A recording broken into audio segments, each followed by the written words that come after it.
Hey everybody, this is Scott Hale and Jason Kennedy at the Spearman Rhino Corporate Offices in the IT department. We're going to do a quick impromptu and unscripted video on how to modify or create your group-wise signature for email.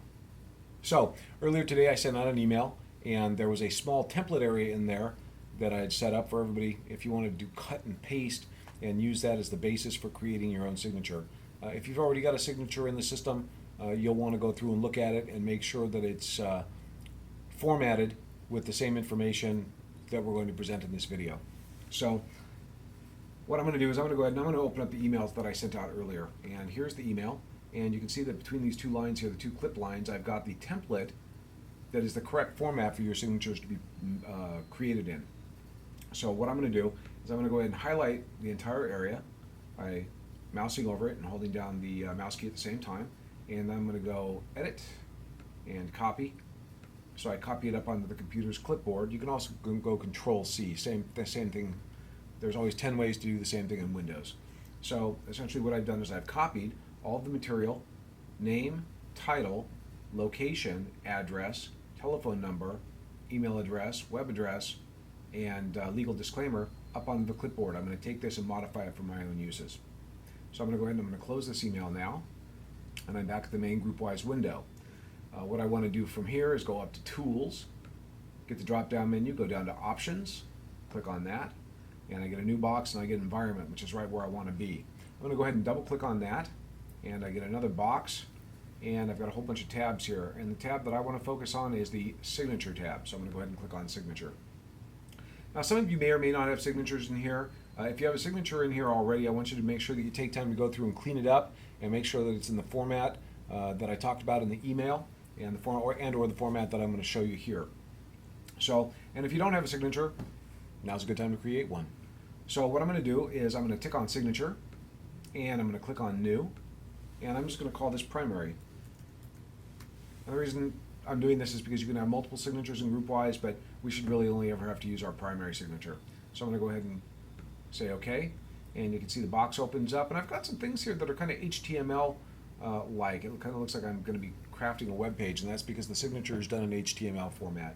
So I go ahead and I move the mouse into the box here to make sure that I'm going to paste everything into the right spot, and I simply go Control and V. And when I go Control V, all the stuff that I copied out of the email earlier shows up right here in my new signature box. So now, of course, I'm not John Smith III.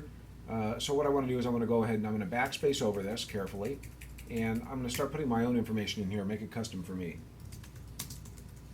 So there's my name, and I'm going to go ahead and put my title in.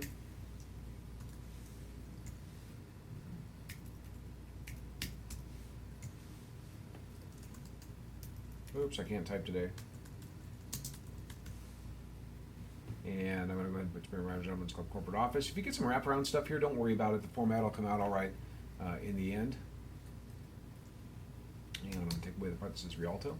And I'm going to put the correct address in now.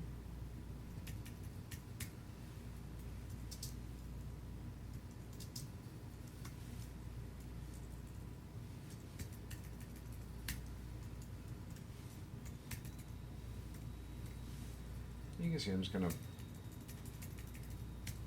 backspacing and working over the information, making it custom for me. And that's it. So I've gone through and I've kind of tweaked with the information a little bit. So now I've got Scott Hale, CIO, my name, my title, where I work at, the address here at the office telephone number, my email address, and the web address of the company. And then the legal disclaimer is fine. You shouldn't have to do anything with that at all. So I've done that. I've got my signature all fixed up. The one thing I do like to do, though, and what I would like everybody else to do, is to make sure that your name is in a larger font than the rest of the email signature body.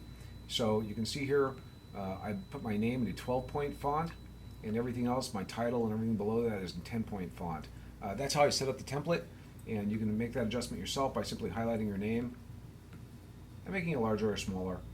In this case, I'll make it way out of proportion, and then put it back just so you can see how it works. But make your name 2 points larger in font than the rest of the information.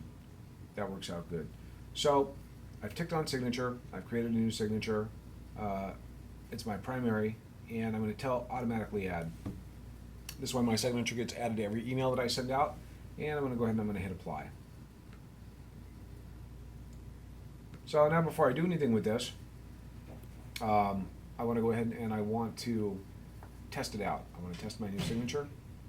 So I'm going to go ahead and I'm going to open up a new email, and I'm going to send it to myself, and I'm just going to call it test. I'm going to just type in test. I'm going to go ahead and hit send, and boom, there's my test email. And let me open it up and see what my signature looks like. Hey, voila, exactly what I was looking for. The format looks really good. It's exactly the way that the corporate office would like you to have yours.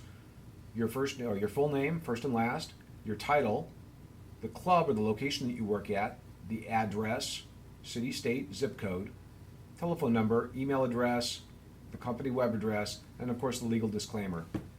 So that's basically how you either add or modify your group-wise signature. You know what format everything is supposed to be in. If you have any problems with working on this or getting this sorted out and making it work the correct way, go ahead and give a call here to the IT department, and we'll be happy to jump on your computer and help you get that fixed up. Thanks, everybody. Have a good day. Bye.